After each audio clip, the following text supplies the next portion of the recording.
흔한들 아시죠?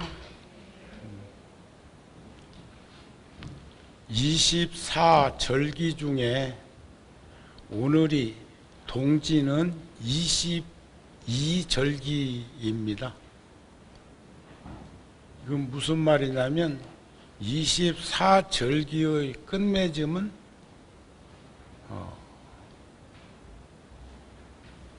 소한, 대한까지예요. 그리고 나면 입춘, 그리고 나면 소설, 대설, 동지, 소한, 대한, 입춘. 그런가요? 아닌가? 조금 더 가야 돼요? 2월 4일 날이니까. 맞아. 이제 소설, 대설은 지났고 오늘이 동지인데 하루 24시로 보면 24절기가 우리가 자시를 밤 11시에서 새벽 1시까지를 자시라고 그래. 그걸 오늘의 마지막 시간이자 다음날 첫 시간이다 해서 옛 선조들은 돌아가신 어른들의 기일을 자시, 첫 닭이 울 때 모셨다 그럽니다. 근데 요즘은 변화가 많아가지고 초저녁에 만나서 제사를 지내는데도 불구하고 어느 집은 꼭 산날 지낸다고 하루 전날 지냈는데 아니에요. 자시에 지내기 위해서 전날 준비한 거고 여러분들은 요즘 절에 와서 기일을 많이 모시니까 기제사를 돌아가신 날 와서 하는 게 맞습니다. 그것은 기념하는 날이에요. 1년 12달 언젠들 먼저 가신 어른들이나 가족들을 떠올리지 않을 뿐이 있으려만 그렇게 준비하는 것은 첫 시간에, 그래서 오늘 동지도 적은 설날이라고 말하기도 하고 또 코로나로 인해서 공양을 지금 못 드린 지가 거의 한 2년 되었는데 오늘 또 작년처럼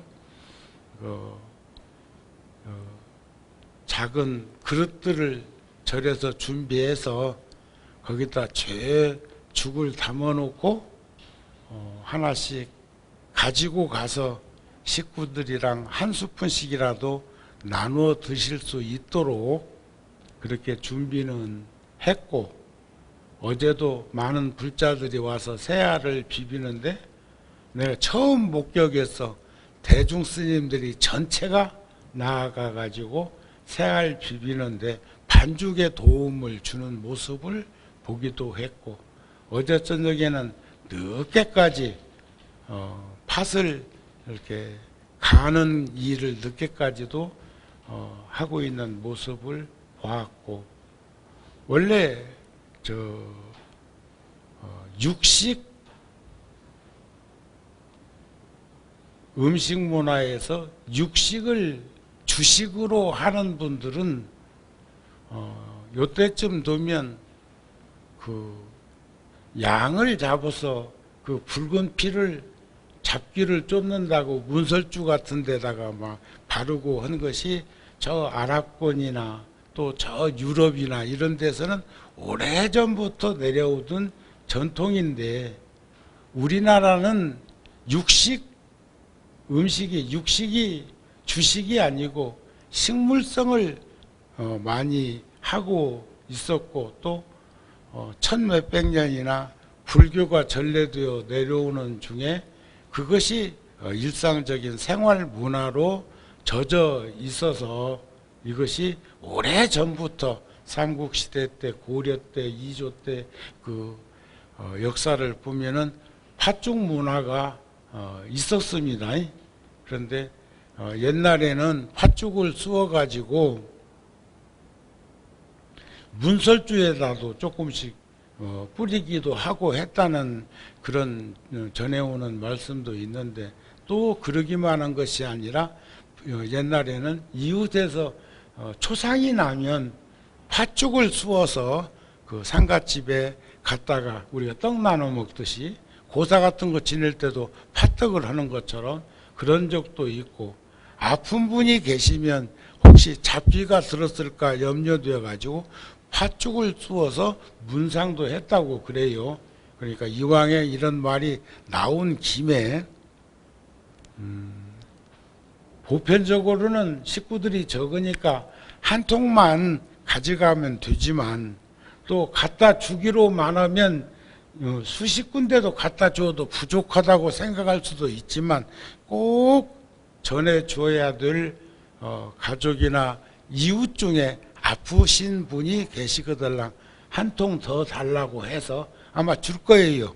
이렇게 내가 이 얘기를 하는 것은 다시 한번 후원이나 소임자한테 지금 다짐하는 소리거든. 나는 주라고 했는데 안 돼요 하면은 이제 음식 끝에 이제 맘창할 일만 남았지. 아셨습니까? 아이고, 스님이 주라고 했으니까 막 가져간다고 하면서 막 또 뭐 카렌다 가져가듯이 막 몽땅 가져갈 일이 아니여. 꼭 그렇게 내가 안 먹더라도 전해줘야 될 가족이나 누군가가 있으면 하나 더 가지고 가서, 그리고 가서 대표 잡수지 마세요. 겨울에 팥죽 쉰다는 말 들었어? 우리 한 20년 전에 구룡사에서도 팥죽 한 통 쉰 적이 있다. 팥죽을 쑤어서 그 큰 질통에다 담고 이만큼 비니까 그 다음 팥죽을 쑤어가지고 갖다 거기다 채워 넣기라고 또 담았는데, 차가운 것과 따뜻한 것이, 뜨거운 것이 만나는 지점이 쉬는 지점이야. 그거 아는가 몰라. 그러니까 팥죽을 지금 담아 놓은 것은 그래도 뜨뜻하겠지만 저녁에 오는 식구들에게 뭐 한다고 해서 또 집혀줄 거라고 하지 말고, 그러다 혹여 또 잘못해가지고 그 차가운 것과 뜨거운 기운이 만나갖고 살포시 맛이 가면은 이제 또 먼 일 또 이제 나네. 이제 아셨습니까?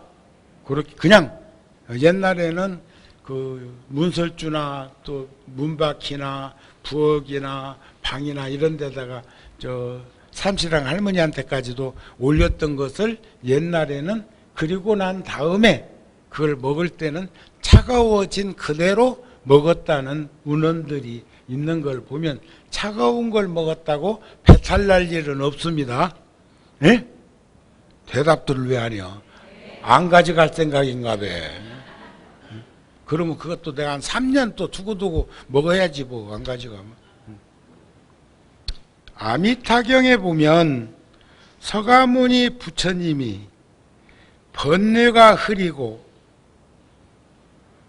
저 사바세계의 시간이 흐리고 겁이 흐리고 소견이 흐리고 중생이 흐리고 목숨이 흐린 오탁악세에서 안욕따라 삼약삼보리를 얻고 모든 중생들을 위해서 온갖 세상에서 믿기 어려운 법문을 설한다. 아미타경에 나오는 부분이죠. 오탁악세라는 말이 우리들이 살고 있는 이 세상이 번뇌가 흐리고, 번뇌는 뭐예요? 탐욕과 썩냄과 어리석음이 흐려 불확실하고 불안전하단 말이에요. 그게 한결같지를 못하고, 그러면 개적의 사막이 있으면 삼독번뇌가 일어나지 않을 건데, 그 다음에 겁이 흐리다는 얘기는 한량이 없는 시간이 흐리다 그 말이에요. 겁이라는 말은 시간이라는 말과 동일합니다. 긴 시간, 그걸 겁이라고 그래요. 그게 흐려 불안전한 거예요. 소견이 흐려 우리들의 생각이 한결같이 상일성을 가지고 살아야 되는데, 그래야 주제성을 우리가 가지고 살 수가 있는데 생각이 막 갈팡질팡 횡설수설 우왕좌왕 막 우지자지 수없이 얼마나 많으면 일일이리하에 만사만생이 만 가지 생각이 일어났다가 만 가지 생각이 사라지는 세상에 우리가 살고 있다는 말을 했겠느냐 말이에요. 그 소견이 흐려서 그래. 중생이 흐려. 중생이라는 것은 무중자, 날생자, 모든 생명체 중에 육도를 윤회하고 있는 중생들이 중심이 된 그게 우리는 어디로 갈지 아세요? 정우 스님은 아는데 어디서 온지도 알아. 정우 스님은 전생에도 인간 세상에서 스님으로 생활을 하다가 이 세상에 왔겠다.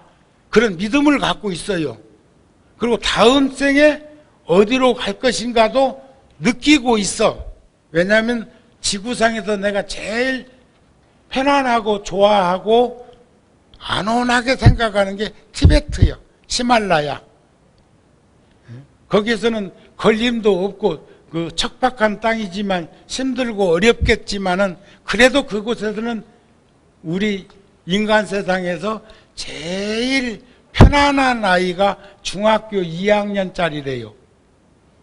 애도 아니고 어른도 아니고 입시에도 매달려 있지도 않고 중3만 돼도 이제 고등학교 때문에 이제 입시 준비로 뭐 하는데 중학교 2학년 때가 가장 편안하고 넉넉한 삶을 사는 기간이래요. 그런데 그 아이들은 또 사춘기라고 하는 그런 이름 속에서 뭐 저항도 하고 반항도 하고 뭐 한다는 얘기들도 있지만 실질적으로 내면에는 참 편안한 마음을 가지고 있는 시기라고 그래. 그러니까 그렇게 다 내려놓고 살면은 무슨 욕심이 있을 것이고 무슨 번뇌로 인해서 용락에 휘둘려서 살 일이 있겠느냐 그런 말이에요.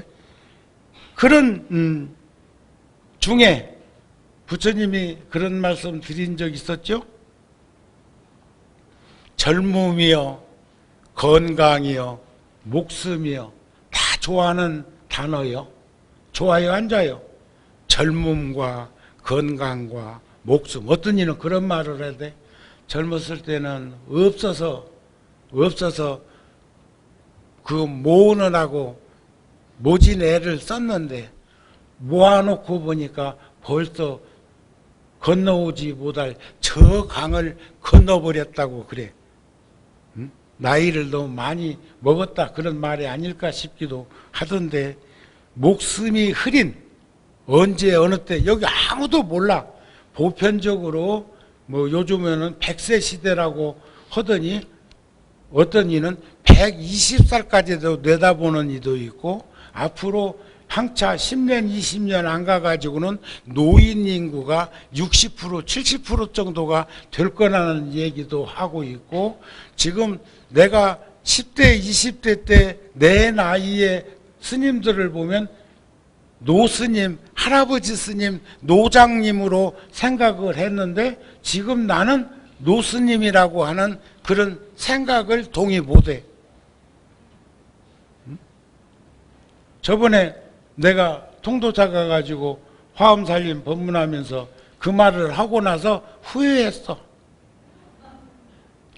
내가 68년도 17살 먹던 해에 통도사에 왔는데 통도사에 입산했는데 70의 노인이 되었다는 말을 해놓고 노인이라는 말을 거둬들일 수가 없어서 그냥 스치고 지나가기는 했는데 그때 아이고 70이 된 청년이 되었다고 이랬어야 되는데 내 마음이요.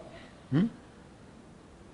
그 생각은 아마 우리 서로 같이 동의할 거라고 생각합니다. 이 육체적인 육신이 세월의 흐름 속에서 노출되어 있을 뿐이고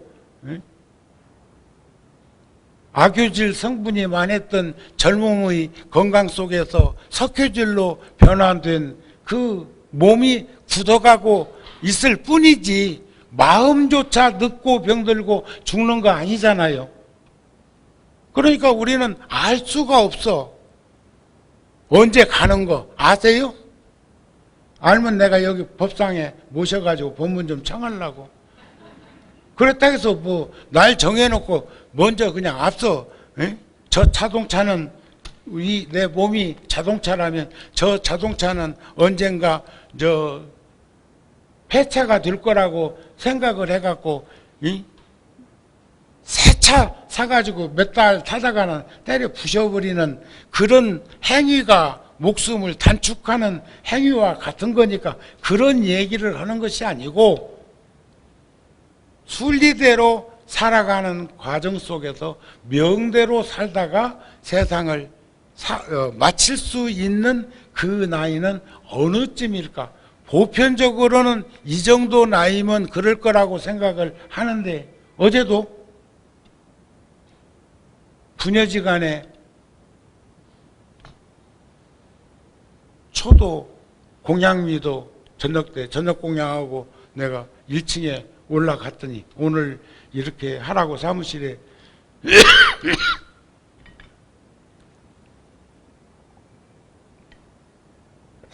이 얘기를 하려고 갔는데 부녀지간에 와가지고 공양미 있는 데서 공양미를 구하고 초를 부처님 전에 밝히기 위해서 그 준비하고 있는데 수심이 가득한 그 젊은 처자의 모습을 보면서 내가 뭔 일이 있느냐고 했더니 마스크를 서로 끼고 있어서 확실히 누군가는 모르겠지만 그 처자는 중학교 때부터 어머니 따라서 학생회에 나왔다고 하니까 그 처자는 내가 누군 줄 알고 있는 거예요. 처자님도 그윽한 눈빛으로 나를 바라보면서 하는 말이 어머니가 무릎 관절 수술 받다가 부작용으로 폐에 무리가 와가지고 지금 중환자실에 있다고 그래. 우리가 생각할 적엔 어찌 보면 무릎 관절 수술 받았는데 왜 폐가 문제? 그것은 마취를 했는데 마취가 지금 정상으로 돌아오지 않았다는 말이기도 해. 그래서 내가 잘 안 묻는데 어머니 나이가 몇이냐 그랬더니 임진생. 그러니까 나하고 동갑이네. 그리고 내가 사무실에 축원문을 뽑게 해가지고 삼시세 때 기도할 때 병고행난 속한 쾌차를 발언하는 글까지 거기다 써가지고 올려놨어요. 그랬더니 처사도 고마워하지만 요즘은 문병도 안 되는 시기이기도 하지만 딸이 어떻게 그렇게 울었었는지 그러면 어느 분은 그 이전에도 생을 마감하기도 하지만 70이면 아직 그러면서도 그 사이에 아이고 보살님이 절을 너무 많이 하셨나 그런 생각도 들고 그러니까 젊은 세대 때부터 한 3, 40대부터 구룡사에 댕겼다는 얘기도 들지요. 따님이 학생회에 나왔다고 하니까 그러면서도 젊음이라는 게 영원하지도 않고 건강이라는 것이 한결같지도 못하고 목숨이라는 것이 언제 어느 때 그 경계가 뒤바뀔지도 모르지만 이런 때 한 번 더 상기시켜 드린다면 대만 불광선사의 성운대사 스님 하신 말씀 노병사 생을 믿자. 우리는 생로병사 그렇게 말을 하는데 이미 현실적으로 이 세상에 태어났으니까 생은 와 있는 거예요. 그러면서 시간 속에 노출되면서 늙고 병들고 죽는데, 늙고 병들고 죽고 마치는 게 아니라 다시 태어난다고 하는 그 믿음을 가지고 살면서 인과를 믿고 윤회를 부정하지 않는 삶을 살게 되면 우리는 우리의 모습은 전생이나 금생이나 내생이 확연히 들어가는 그 이치를, 드러나는 이치를 알 수 있지 않느냐, 그런 말씀이 됩니다. 유유상종이라고 했으니까 팥죽도 나눠 먹을 수 있는 가족이 옆에 있다는 것도 복된 일이기도 하지만, 여러분들 어쨌든지 유유상종할 수 있는 돌연변이가 나타나가지고 애를 먹이는 그런 사람들, 우리 요즘 저 텔레비전에서도 자꾸 비치던데 지 맘대로 안 되는 거 아니야? 내가 나도 내 맘대로 못하는데, 내가 나도 모르는데 네가 나는 어찌 알며, 내가 나도 모르는데 내가 너는 어찌 아냐? 아사라 세상사 알아 무삼, 알아 뭐 하겠냐 이게요. 에? 요즘 보면은 내가 그 사람 잘 알아, 지가 지도 모르는 게 지가 남은 어찌 아냐, 안다고 하느냐 습니까?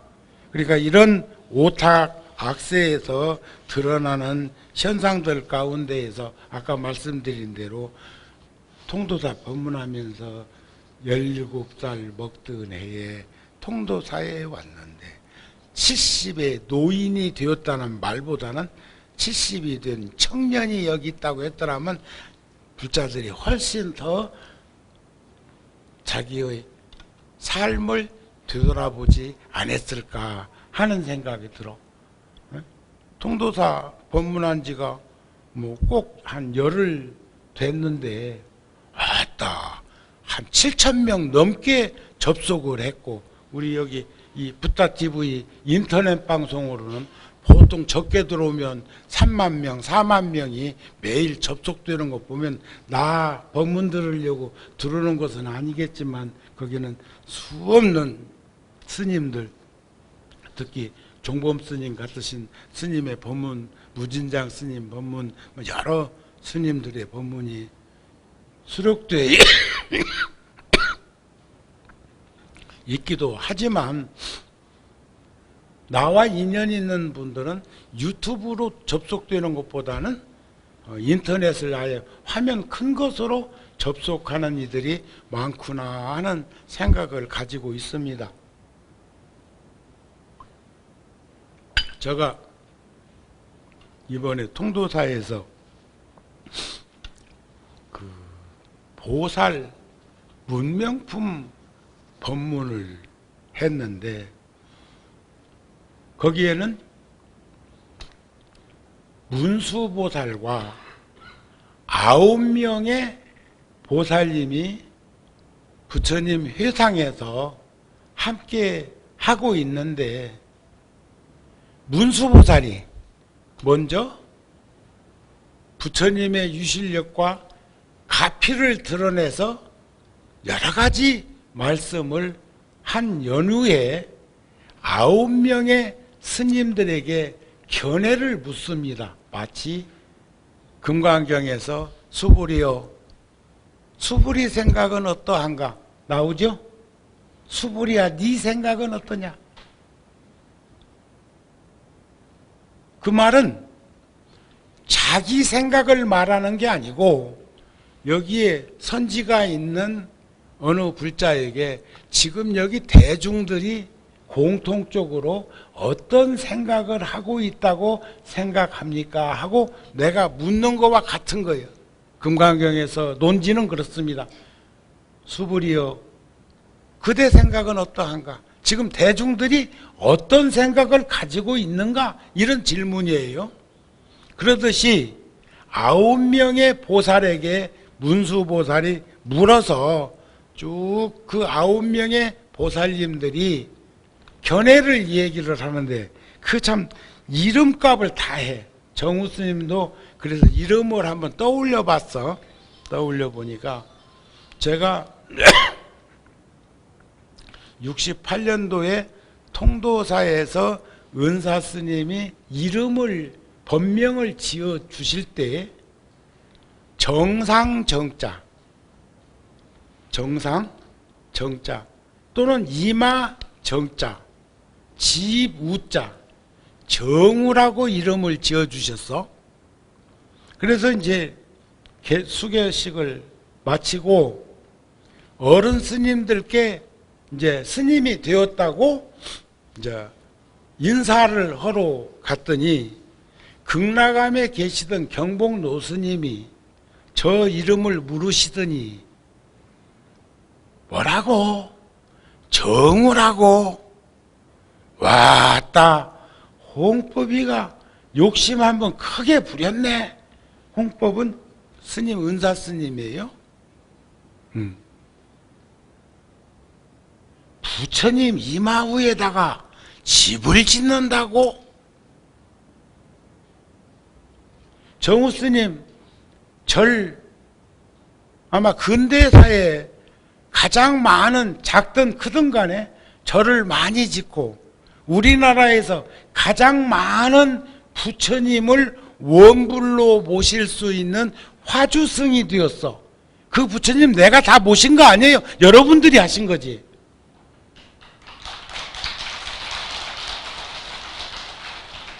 어쩌면 구룡사가 우리나라 한국불교 1700년 역사 속에서 만부처님, 만불전 법당은 구룡사가 최초입니다.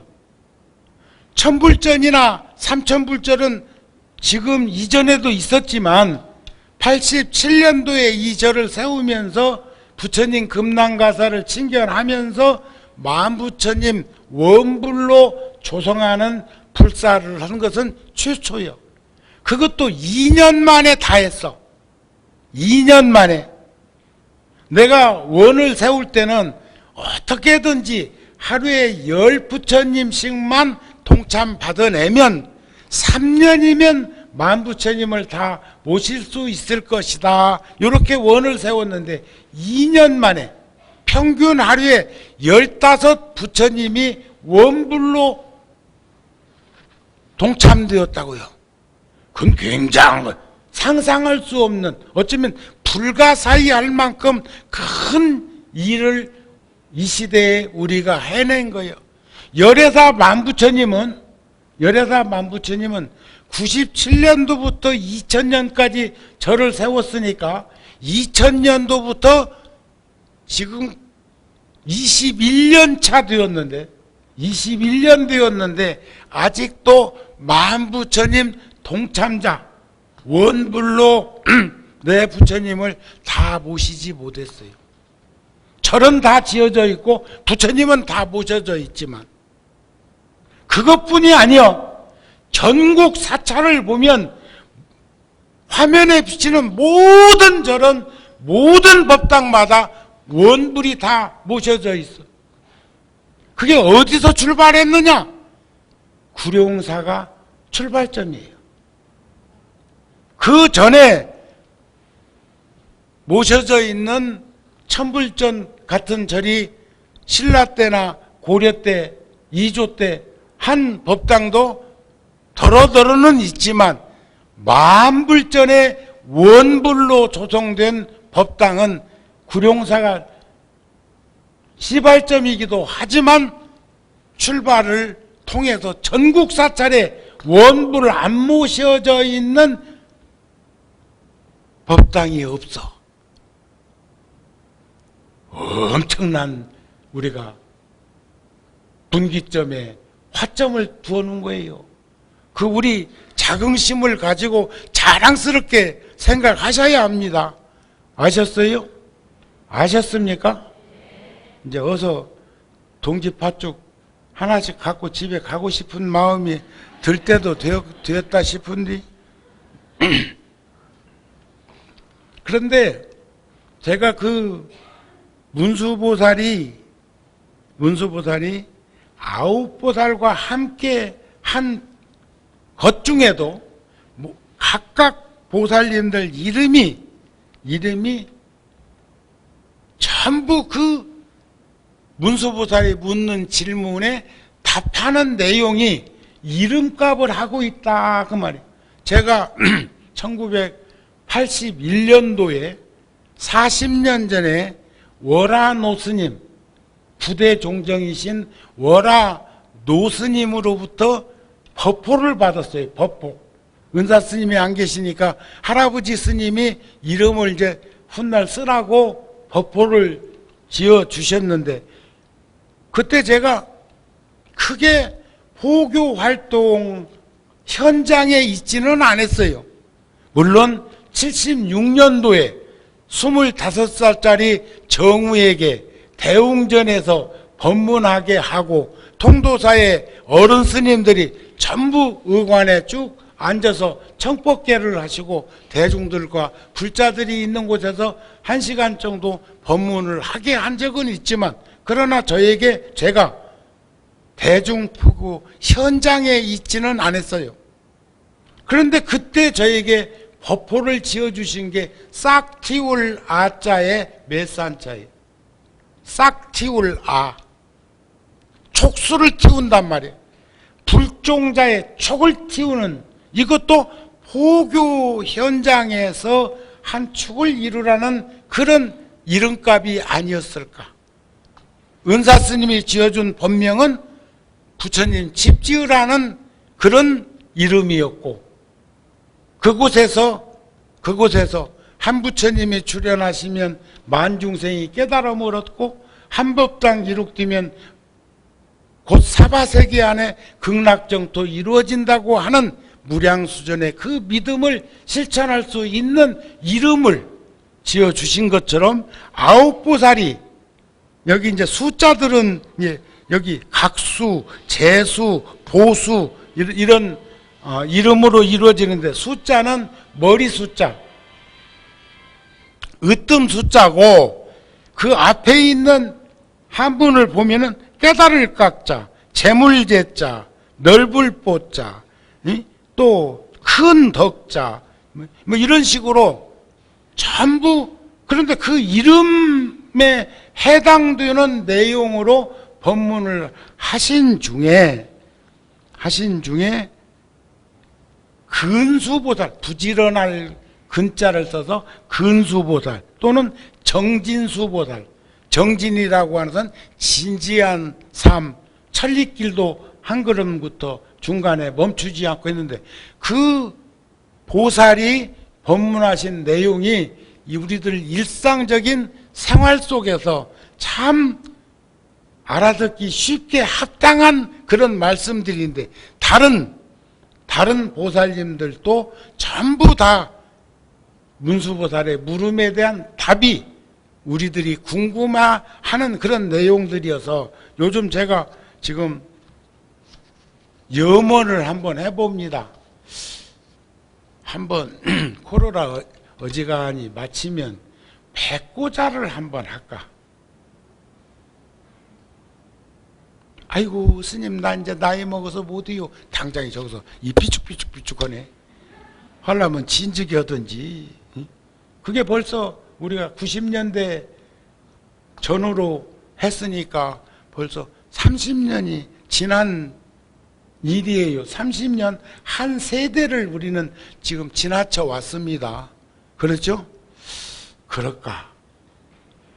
강의 형태로 1층 회관에서 화엄경 80권 10조 9만 5,048자에서 발췌해가지고 10만 개송을 같이 한번 공부해볼까?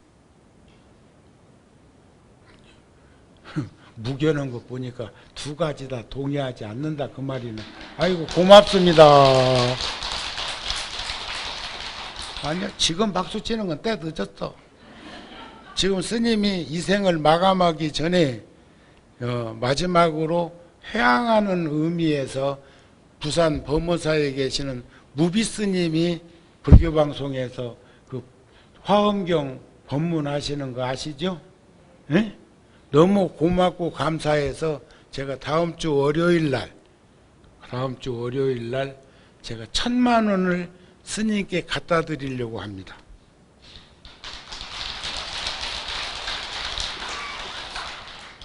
왜냐고요? 화엄경 살림하시고 화엄경을 소책자로 해가지고 전국 사찰에 법공양을 하시기도 했어. 제가 총무원에 총무부장으로 있을 때 나한테 이 얘기해서 전국 사찰에, 그래서 구룡사도 왔고 열애사도 왔고 미국절에도 갔고 전국 사찰에, 응? 모든 사찰해 준 건 아니지만 공찰, 그러니까 역사 있는 사찰에는 전부 80 화엄경을 그렇게 법공양을 했으니까, 그러려면 그것도 얼마나 큰 돈이 들고 지금도 끊임없이 하고 계신 걸 보면 얼마나 돈이 많이 들겠는가 하는 마음이 들었기 때문입니다. 뭐가 여기 구룡사에 넘쳐서 그런 게 아니고 스님이 더 절실하게 그 불사를 하는 필요할 거라고 생각했기 때문이에요. 아셨습니까? 정우 스님이 뭘 할 적에 뭐 있어가지고 그런 거 아니요. 짓을 거 다 남겨놓으면 아무것도 못해. 이왕에 말 나온 김에 제천 불교마을 불사는 농사 짓는 걸로 아직 가름하고 있지만, 여기 지금 우리 주차장으로 쓰고 있는 곳에 구룡사 별관을 500평으로 지으려고 지하 1층과 지상 1층은 주차장으로 쓰고 2층과 3층은 큰 방을 들여서, 2층 큰 방은 한 방 크기가 100평입니다. 3층은 79평, 사선거리 1조권 때문에. 그 다음에 4층, 5층은 4층에 방, 큰 방 이렇게 일반적으로 쓸 수 있는 방 6개, 5층에 6개, 세면장까지 다 방사에 넣어서 통도사의 스님이나 외국에서 오는 불자들이나 스님이나 또 여러분들이 오셔서 며칠간 기도하고 싶어 할 때 이 건물에는 스님들 대중이 많아서 방을 드릴 수 있는 방이 없어. 그 12개의 방은 그런 식으로 개방을 하려고 합니다.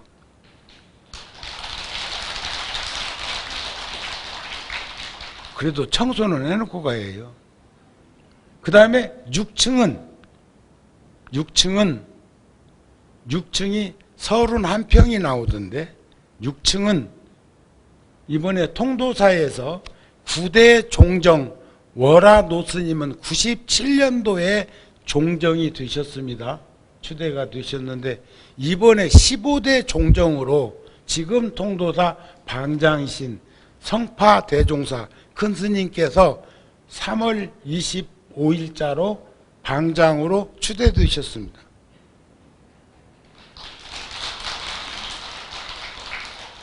근데 손바닥에 종기나 또 감기 들었어?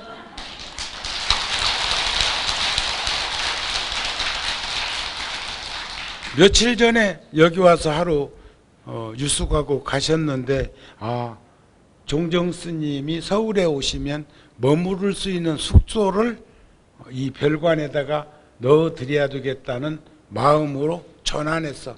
본래는 내가 쓰려고 했었는데 내 마음을 걷어들이고, 나는 이러나 저러나 지금 창고방 같은 3층에 있는 그 방이면 저는 충분하다고 생각을 해서 그런 마음을 내서 건축 허가는 한 일주일 전에 나왔습니다.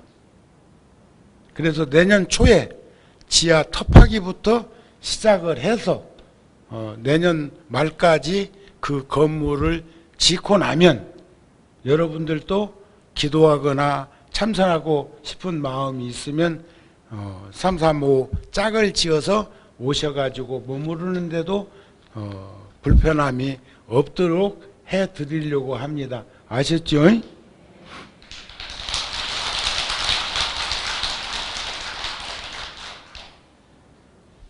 그런데 그 9 보살들이 불법을 수행하고 깨달음을 이루어 중생을 교화하는 데는 가장 중요한 것이 믿음이라는 것을 끊임없이 강조를 했는데, 그 중에 이제 통도사에서 내가 법문할 때 정진수 근수보살이라는 보살님이 법문한 내용이 게으름에 대한 말씀을 하셨어요.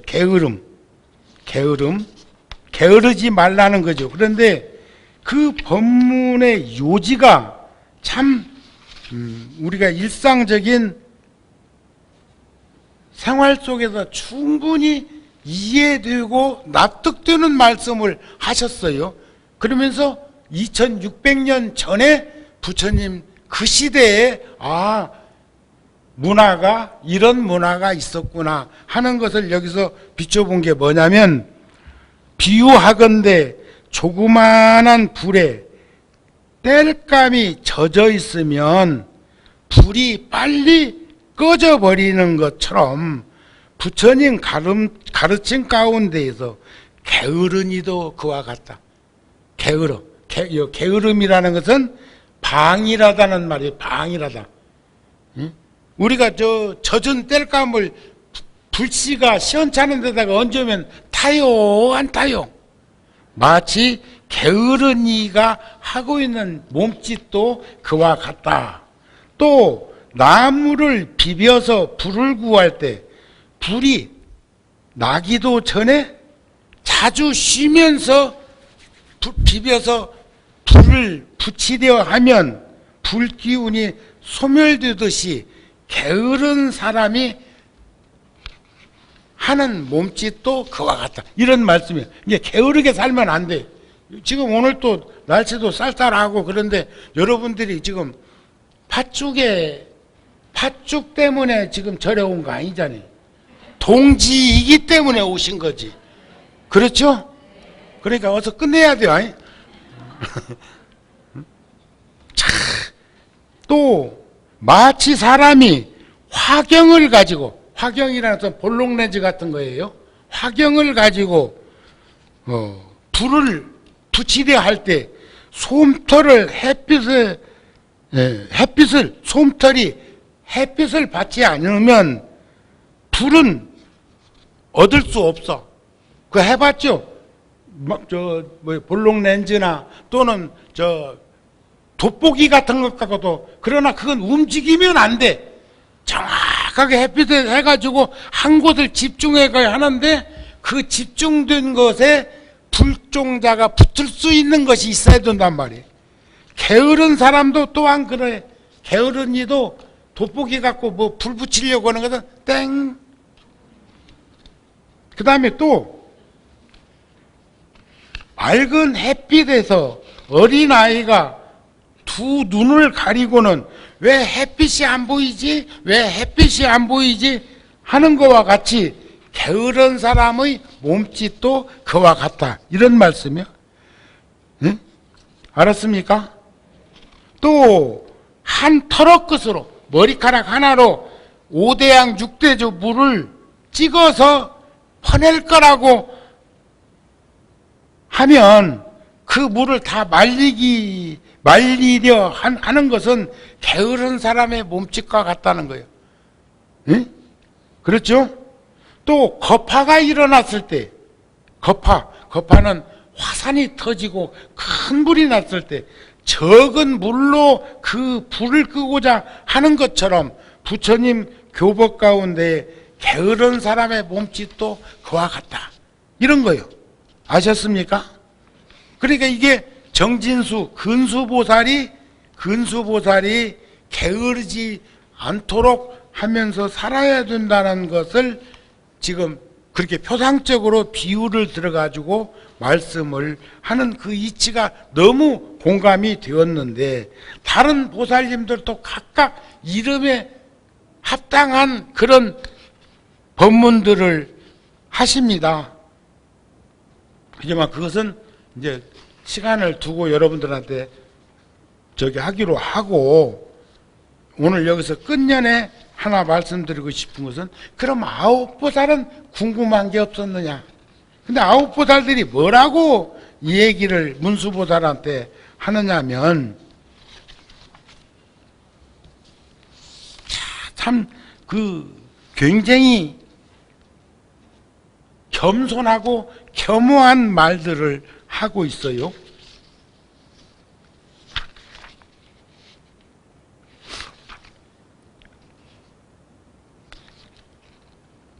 모든 보살들이 문수보살에게 묻기를, 인자여 우리들이 아는 바를 각자 9명의 보살들이 각자 문수보살의 물음에 말씀은 드렸사오나 원컨대 어지님께서는 이 미묘한 변제로 열애가 소유하신, 부처님이 소유하신 경계를 다시 한번 일깨워 주십시오, 이런 말씀을 하는 겁니다. 그때에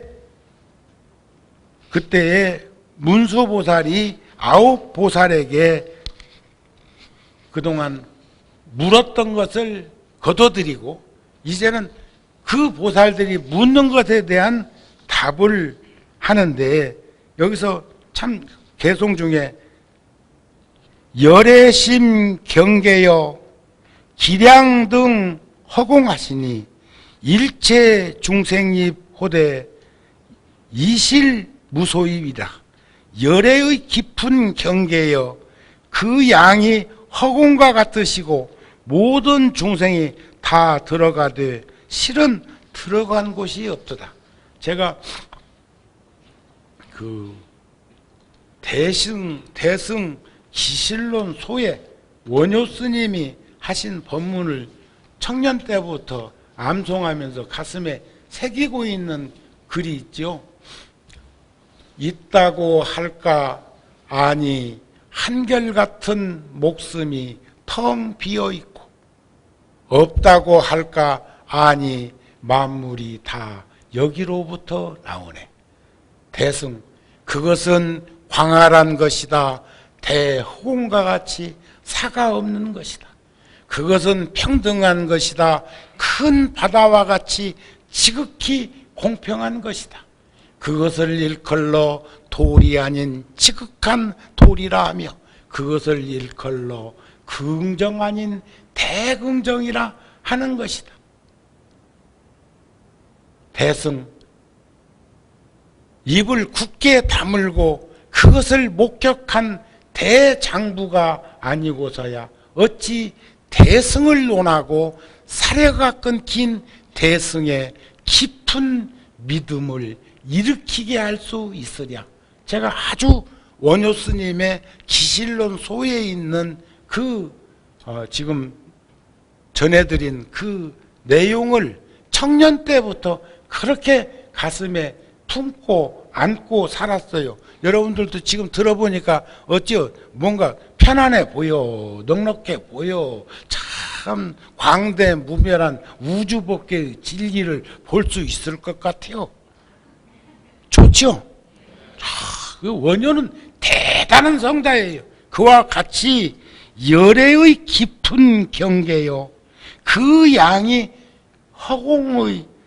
허공과 같으니 모든 중생이 그 안에 다 들어가도 실은 들어간 곳이 없어. 에?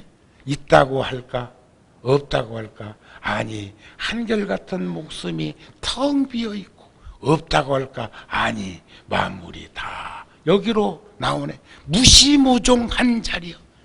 여러분들 달걀이 먼저요 닭이 먼저요? 그 무시무종한 자리요. 닭이 없었으면 알이 없고 알에서 병아리가 안 나왔으면 닭은 생기지 못했는데 그것을 알아볼 게라고 닭이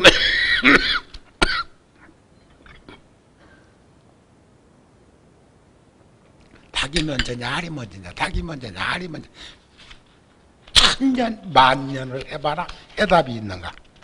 아셨습니까? 그래서 부처님께서는 아란에게 길거리를 가다가 부처님 열반하실 무렵 양력으로 한 3월달쯤 되면 우리 달력에도 한번 나온 적이 있었는데 부다가야 보리순잎이 다 떨어졌는데 한 잎이 오롯하게 나오고 잘 작은 잎들이 나오기 시작하는 사진, 그때는 아마 그해 겨울에 추웠던지 가물었던지 했을 때 내가 그 사진을 찍은 거 아니었을까 싶은데, 근데 그 떨어진 보리 쓴 잎을 아란에게 집으라고 하고는, 아란아, 저 보리수나무에 달린 보리순잎이 많냐, 네 손바닥에 있는 한 잎의 보리순잎이 많냐 하고 물어. 당연히 어떤 게 많아? 또 어떤 이는 뭐 넌센스 퀴즈 하듯이 손바닥에 있는 게 더 많다고 할라. 상식이야, 상식. 그래요. 부처님 하시는 말씀이, 내가 45년간 설한 가르침은 네 손바닥에 있는 그 보리순잎보다 적고, 내가 말하지 못한 가르침은 저 큰 둥지의 보리순잎보다 많다. 굉장하죠? 부처님은 그런 비유설법을 많이 하셨습니다.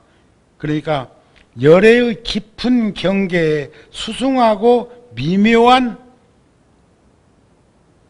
원인은 억겁 동안 항상 말한다 할지라도, 연설하여도 또한 능히 말할 수가 없다. 그 말을 다 할 수가 없다는 그런 말을 아홉보살에게 문수보살이 하시는 대목이다. 그런 얘기예요. 그래서 그 마음과 지혜를 따라서 나아가기를 권하면서 다 이익하게 하시니, 이와 같이 중생을 제도하는 것이 모든 부처님의 경계다. 재앙막작하고 중선봉행하라, 자정기하면 시제불교라고 하셨던 그 말씀이 그러한 지론이 아니었을까 싶습니다. 우리 오늘 동짓날이요, 팥죽 액땜하고 나눠 먹고 하십시다. 그리고 시간 좀 내가지고 뭐 할 수 있는 이들은 아예 내려가서 걷어 붙이고, 팥죽 오늘 하루 종일 쏘야 되니까 좀 거들어 주었으면 좋겠고, 팥죽을 쑤은 그 통에, 질통에서 퍼서 그것도 또 한 반절 정도 담고 그러지 말고, 3분의 1 정도 담지 말고, 또 넘치게 담지 말고 거의 한 8알 이상은 그 통에다 담아서 가져가실 수 있도록 해드렸으면 좋겠습니다. 밑에서 다 듣고 있나 모르겠네. 오늘 법문 마칩니다. 성불하세요.